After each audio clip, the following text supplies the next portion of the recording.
At work, add word up, so wow, integrative bird. Capture. Maybe worse. Yes, he said. We need to go now. Zalira struggled to her feet, towering over him even while injured. Despite her size, she moved with surprising grace, though he could see each step caused her pain. Hiroshi looked around frantically. The plaza was too open, too exposed. But their maintenance entrance to the subway system, partially hidden, behind a row of damaged vending machines. This way, he said, taking her hand again. They ran together through the rain, an unlikely pair, the human soldier and the alien queen. He didn't know her true title yet. Behind them, searchlights began sweeping the area as military personnel deployed around the crash site. As they reached the subway entrance, Zalira stumbled. Hiroshi caught her, and for a moment, they were pressed close together. She looked down at him with those impossible eyes, and he saw something beyond gratitude there. Recognition, perhaps, or the beginning of something deeper. Thank you, she whispered in perfect Japanese, as if his language was suddenly clear to her. Before he could respond, shouts echoed from the plaza. Their pursuers had discovered their escape route. Hiroshi pulled open the maintenance door, and together they disappeared into the tunnels beneath Tokyo. Leaving behind the world he had known and stepping into something far more dangerous and beautiful than he could have imagined. In the distance, thunder continued to roll across the city, but now it sounded different to Hiroshi's ears. Not like a storm ending, but like a new chapter beginning. The abandoned subway tunnels stretched endlessly into darkness, their walls slick with moisture and decades of neglect. Hiroshi's tactical flashlight carved a narrow path ahead as he and Zalira moved deeper underground, the sound of their pursuit growing fainter with each step. This way, whispered a voice from the shadows. Hiroshi spun, hand moving to his sidearm, but Zalira placed a restraining touch on his wrist. From behind a support pillar stepped a wiry man in his 50s, wearing coveralls and a knowing smile. Kenji Nakamura, the man said, extending a grease-stained hand. I run maintenance down here. Well, used to before the government cut funding. His eyes shifted to Zalira, with curiosity rather than fear. Heard the crash, saw the lights. Figured. Someone might need help getting away from all that commotion up there. You're not afraid? Hiroshi asked, incredulous. Kenji shrugged. Son, I've lived through earthquakes, economic collapse, and 3 different administrations trying to shut down this tunnel system. Takes more than a tall blue lady to rattle me. He gestured for them to follow. Come on, I've got a safe place. They descended deeper, through maintenance corridors Hiroshi never knew existed. Kenji led them to what had once been a station platform, now converted into a makeshift living space. Solar panels jury-rigged to ventilation shafts provided power. For basic lighting and a medical station, sit, Kenji instructed Zalira, patting a reinforced bench. Let's have a look at that wound. As Hiroshi helped her settle down, he noticed how carefully she moved, trying not to show the full extent of her pain. Her luminescent blood had slowed to a steady seep, but the gash across her shoulder was deep. I need to clean this, Hiroshi said, gathering supplies from Kenji's medical kit. It's going to hurt. Zalira nodded, then spoke in her musical language. When she saw their confusion, she switched to Japanese, the words coming easier now. On my world, warriors bear pain. In silence. But she looked directly at Hiroshi. I trust you to be gentle. As he worked, cleaning and bandaging her wound, Hiroshi became acutely aware of how close they were. Her skin was warm beneath his hands, and those silver markings seemed to pulse brighter when he touched them. Each time she winced, he found himself apologizing, something he'd never done while treating injured soldiers. Better, he asked, securing the final bandage. Instead of answering, Zalira reached up and touched his face with her uninjured hand. Her fingers were long and elegant, tracing the line of his jaw with surprising tenderness. You risked everything for a stranger, she said softly. Who?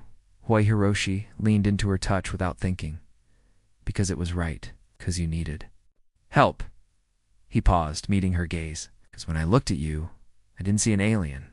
I saw someone in pain.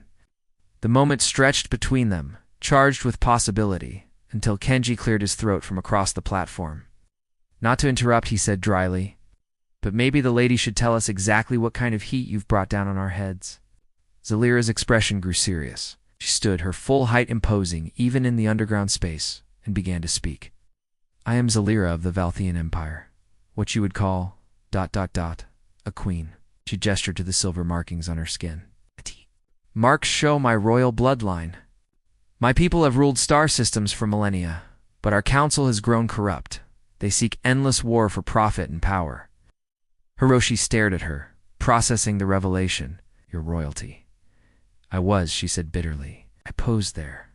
Latest conquest, a peaceful species with no means to defend themselves.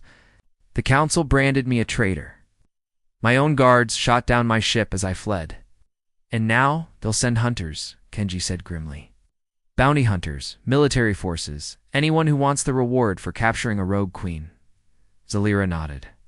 The reward will be... substantial. Enough to make every mercenary in the sector rich. Above them, the sound of footsteps echoed through the tunnel system. Flashlight beams began probing the darkness, accompanied by barked orders in Japanese. They found the entrance, Hiroshi whispered. Zalira rose fluidly to her feet, and for the first time, Hiroshi saw her as the warrior queen she truly was. Her injuries seemed forgotten as power flowed through her movements. She picked up a piece of broken concrete as if it weighed nothing. Stay behind me, she commanded. No, Hiroshi said, checking his weapon. We fight together. She turned to him, surprise and something deeper flickering in her eyes.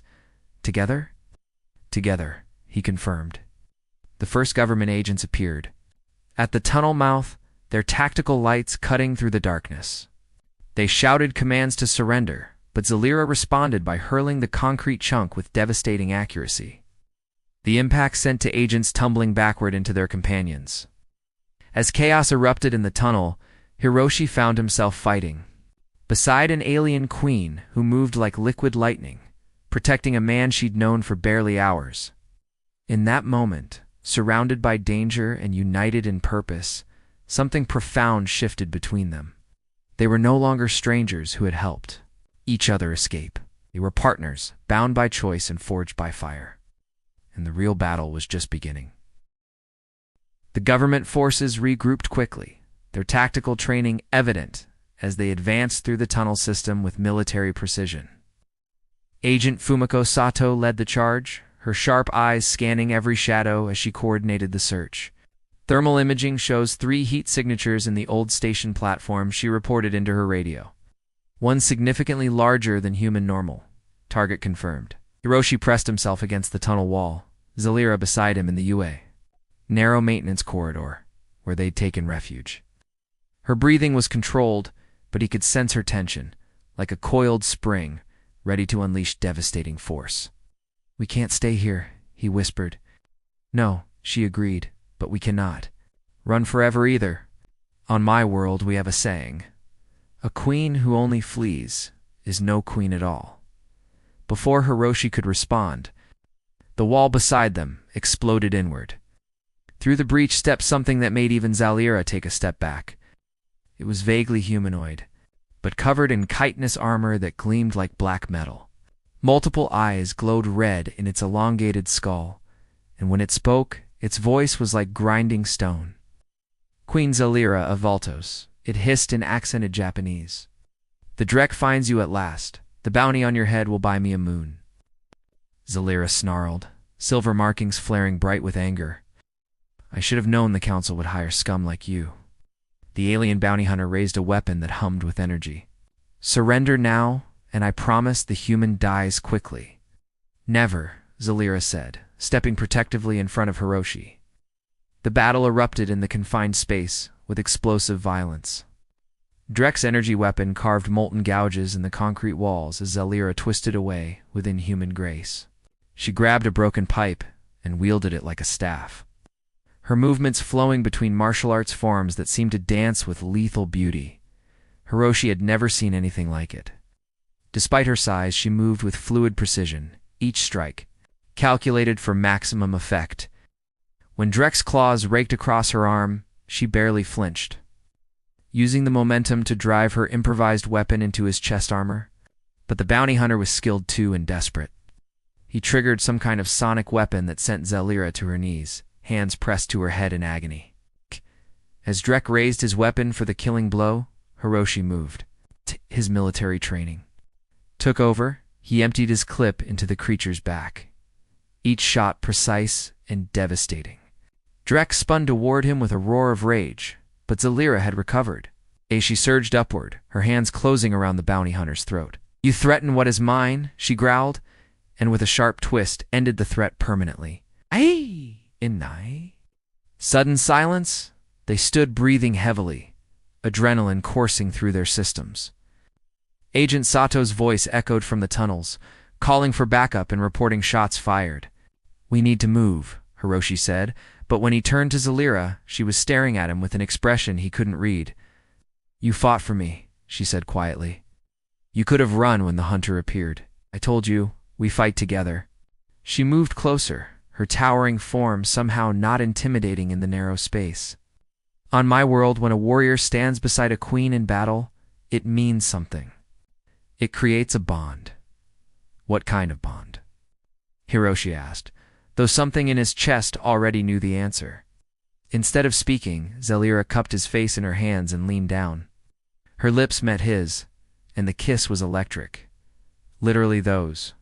Silver markings flared with light, and Hiroshi felt warmth spread through his entire body. She tasted like starlight in danger, and when they finally broke apart, both were breathing hard. "That kind of bond," she whispered against his lips. "Zelira, I know this is impossible," she said, stepping back. "I am not human. I am a fugitive queen with a price on her head.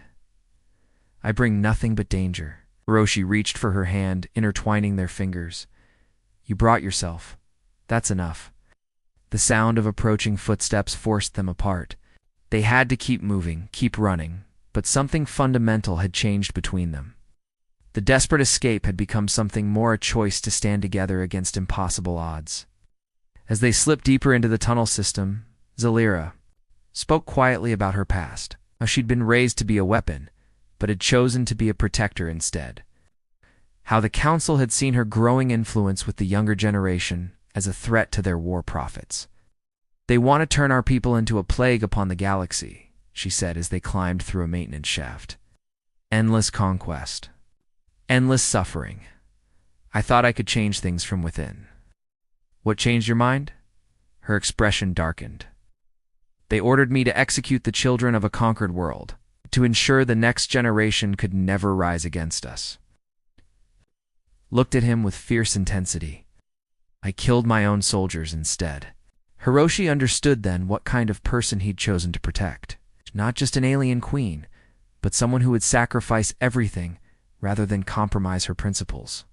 Above them, the sounds of the search continued, but down in the depths of Tokyo's forgotten spaces, two unlikely souls had found each other, and as Agent Sato's tactical teams swept through the tunnels, neither the fugitive queen nor the soldier who'd abandoned his post to protect her cared about anything except the growing fire between them. They had crossed a line from which there was no return. Now they would face whatever came next together. Dr. Yamamoto's laboratory was hidden in the basement of a seemingly abandoned university building, accessible only through a series of maintenance tunnels that Kenji had helped them navigate. The elderly xenobiologist looked up from his research. As Hiroshi and Zelira emerged from the service entrance, his eyes widening behind thick glasses. "Remarkable," he breathed, approaching Zelira with scientific fascination rather than fear. "The bone density, the muscular structure, the bioluminescent markings. You're not just another species, are you? You're something far more advanced." "Dr. Yamamoto studies what the government calls theoretical xenobiology," Kenji explained. "He's been preparing for first contact his whole career." Zelira allowed the scientist to examine her. Though Hiroshi noticed how she kept one hand near the weapon they'd taken from Drek, trust came hard when the entire world was hunting you. "Fascinating," Dr. Yamamoto murmured as he studied readings from a handheld scanner. "Your DNA isn't just alien, it's engineered. Modified at the genetic level for enhanced combat capabilities, extended lifespan, accelerated learning. He looked up at her with awe. You're a living weapon, designed to be the perfect ruler. My ancestors called it the royal gene, Zalira said quietly. Only those who carry it can bond with our ships, command our technology, lead our people. The Council fears what I represent change. Dr. Yamamoto's scanner beeped urgently. There's something else. Your genetic code contains what appears to be instructions, like a program waiting to be activated. Before Zalira could respond, alarms began blaring throughout the building. On the security monitors, they could see armored figures rappelling from aircraft, surrounding the entire structure. Military assault team, Hiroshi identified grimly. Someone sold us out. Through the speakers came a voice that made Zalira's markings flare with rage. It was refined, articulate, and utterly cold. Greetings, fallen queen. I am Vex, and I have come to collect what the Council offers for your capture. The voice paused, savoring the moment. I have taken the liberty of securing your human allies. Perhaps we can make an arrangement. On the main screen, security cameras showed Dr. Yamamoto's research assistant bound and beaten, held at gunpoint by creatures in sleek armor. Like Drek's crude brutality, these hunters moved with deadly precision. Let him go! Dr. Yamamoto shouted at the screen. He's just a student? The boy lives as long as the queen cooperates, Vex replied smoothly. I'm even willing to let the soldier keep breathing, though his interference has been inconvenient. Zalira's hands clenched into fists. What do you want? Simple. Surrender yourself, and your pet humans remain unharmed. Resist, and I begin removing pieces of them until you reconsider. Hiroshi grabbed her arm as she moved toward the door. It's a trap. He'll kill us all anyway. Cannot let innocents suffer for my presence, she said. But he could see the conflict in her eyes. Dr. Yamamoto suddenly straightened from his equipment. Right. The genetic program in her DNA? I think I know what it is. He turned to Zalira with excitement. It's not just enhancement coding. It's a communication protocol. You can reach your people directly. Without technology, they can intercept. The old ways, Zalira whispered. My grandmother spoke of the bloodline connection, but I thought it was legend. Your DNA is literally an organic transmitter, the scientist explained rapidly. But it requires a massive energy source to activate across interstellar distances. Through the building, they could hear boots on stairs, weapons being positioned. Time was running out. Government's communication array, Hiroshi said suddenly. The one at the Defense Ministry. If we could reach it. Impossible, Kenji protested. Oh. That place is more heavily guarded than the Imperial Palace. Zalira looked between them, then at the screens, showing their captured allies. Something shifted in her expression. The last vestiges of the fleeing refugee disappeared, placed by the commanding presence of a warrior queen. Then we make it possible, she said with quiet authority. Dr. Yamamoto, how long to prepare? The activation sequence? Give me 10 minutes with the right equipment, he said, already gathering files. Kenji, we need a route to the Defense Ministry that avoids the main streets. I know every tunnel in this city, he confirmed. Zalira turned to Hiroshi, and for a moment, the queen facade slipped. And you? This will be the most dangerous thing we've attempted. If we're caught, instead of answering, Hiroshi pulled her close and kissed her fiercely. When they broke apart, both were breathing hard. I'm with you, he said simply. All the way. Above them. Vex's forces began their methodical search of the building. They had perhaps minutes before discovery, but in those minutes, everything changed.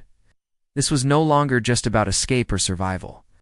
This was about two people from different worlds choosing to fight for something larger than themselves for. The chance at a future where love could bridge the gap between species, where a soldier and a queen could stand together against the darkness. As they prepared for their desperate gambit, neither spoke of the odds against them. Some things were worth any risk, and what they'd found in each other was one of them. The hunt was intensifying, but so was their resolve. Soon the galaxy would learn that a queen's love could be the most dangerous force of all. Tokyo Tower pierced the night sky like a steel needle, its observation decks offering a perfect vantage point over the city and the perfect place for a desperate last stand.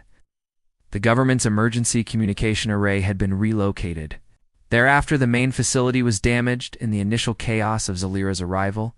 Hiroshi and Zalira stood at the base of the tower watching military vehicles surround the structure. General Morrison's amplified voice echoed across the plaza, cold and implacable. "This is your final warning. Surrender the alien, or we will consider Tokyo itself a hostile territory and act accordingly." Above them, the night sky began to shimmer. Zalira's emergency broadcast had worked. The Valthian fleet was arriving. Massive ships phased into visibility, their crystalline hulls gleaming like captured stars. But instead of bringing hope, their presence had only raised the stakes. "People," Zalira breathed, her markings pulsing with complex emotions. "They came for me. Can they help us?" Hiroshi asked, though he already knew the answer from her expression. "The fleet commander is my cousin Thorin. He was loyal once, but the council has ways of ensuring obedience. He will take me home too. Face judgment." She looked at the ships with bitter resignation. "And he will consider Earth a primitive world to be pacified if necessary." General Morrison's voice boomed again. "Alien vessels, this is Earth Defense Command. You have 60 seconds to withdraw, or we will open fire." "Fools," Zalira hissed. "They cannot comprehend the power they're threatening. One Valthian dreadnought could reduce this city to glass." That's when the bounty hunters made their move. Vex had been waiting for this moment, the confusion of multiple forces converging on one location. His sleek ship descended from the chaos. Above, disgorging a strike team of armored hunters directly onto the tower's observation deck. "Time to go," Hiroshi said, shouldering the equipment Dr. Yamamoto had given them. They ascended through the tower's emergency stairs, sounds of battle echoing from below as government forces engaged the bounty hunters. Each level brought them closer to their goal land, closer to the confrontation that would determine everything. On the observation deck, Vex waited with the patience of a predator. His armor was a masterpiece of alien technology, and his weapons hummed with barely contained energy. Behind him, the communication array rose like a technological altar against the city lights. "How touching," he said as they emerged from the stairwell. "The Queen and her pet human come to make their final stand." "Let it end here," Zalira said, stepping forward. "Between you and me, leave him out of this." Vex laughed, a sound like breaking glass. "Oh, but he's the key to everything, isn't he? The Council's intelligence was quite detailed about your ... attachment. They want to know if a Valthian royal can truly bond with a primitive species." "What are you talking about?" Hiroshi demanded. "She hasn't told you." Vex seemed delighted. "The markings on her skin, they're not just decorative, they're a biological imperative. When a Valthian royal truly bonds with another being, those markings become permanent. She's literally biologically programmed to love you, human. And you're too primitive to reciprocate." Hiroshi felt ice in his veins, but when he looked at Zalira, he saw only defiance in her eyes. "You're wrong," she said quietly. "The bond isn't biology, it's choice." "Prove it," Vex challenged, raising his weapon. "Choose now. Your human dies, or you come with me." Above them, the space battle had begun. Valthian ships traded fire with Earth's defense satellites, lighting up the sky with impossible colors. The tower swayed with each impact, but neither Hiroshi nor Zalira looked away from their confrontation. "There's a third option," Hiroshi said, activating the communication device. "Zalira, do it now." She pressed her hands to the array, and her markings blazed with light brighter than anything they'd seen before. The signal shot into space, bypassing all the interference of the battle above. "Cousin," she broadcast in her own language, her voice carrying across the void. "I am Zalira, daughter of queens, keeper of the ancient ways. I claim the right of royal sanctuary on this world." The space battle ceased abruptly on the ships. Above, Thorn's voice crackled through the communication array. "Zalira, you live? The Council said you were dead, that these primitives killed you?" "The Council lies," she replied, her voice strong and clear. "They ordered my death because I would not become their weapon. I claim this world as my sanctuary, and I name this human as my chosen guardian." That's impossible, Vex snarled. Cannot bond with a primitive. Watch me, Hiroshi said, and pulled Zalira into his arms. Their kiss was fierce and desperate, a declaration of love that transcended species and biology. Around them, Zalira's markings flared so brightly they were visible from space. When they broke apart, the markings had changed. They now formed intricate patterns that included human script. Their two languages intertwined in living artwork. Possible, Vex whispered, then raised his weapon in fury. He never got the chance to fire. The combined forces of human military and Valthian honor guard materialized around them. Having finally found common ground in protecting something beautiful and unprecedented, 6 months later, Hiroshi stood in the gardens of the newly established Valthian embassy, watching Zalira work with human and alien scientists to develop new technologies. The war in space had ended when the Valthian people saw the proof of their queen's bond love could truly bridge any gap. "What? Any regrets?" she asked, joining him as the sun set over Tokyo. Hiroshi smiled, taking her hand and feeling the familiar tingle of their connection, only that we didn't meet sooner. The markings on her skin pulsed gently, a constant reminder of the impossible made real. Above them, human and Valthian ships patrolled together, guardians of a new age where love had indeed conquered all. In the distance, Tokyo Tower stood as a monument to the night when two hearts from different worlds chose each other, proving that some bonds are stronger than biology, stronger than fear, and stronger than the vast emptiness between the stars. Their story had become legend, but their love was just beginning.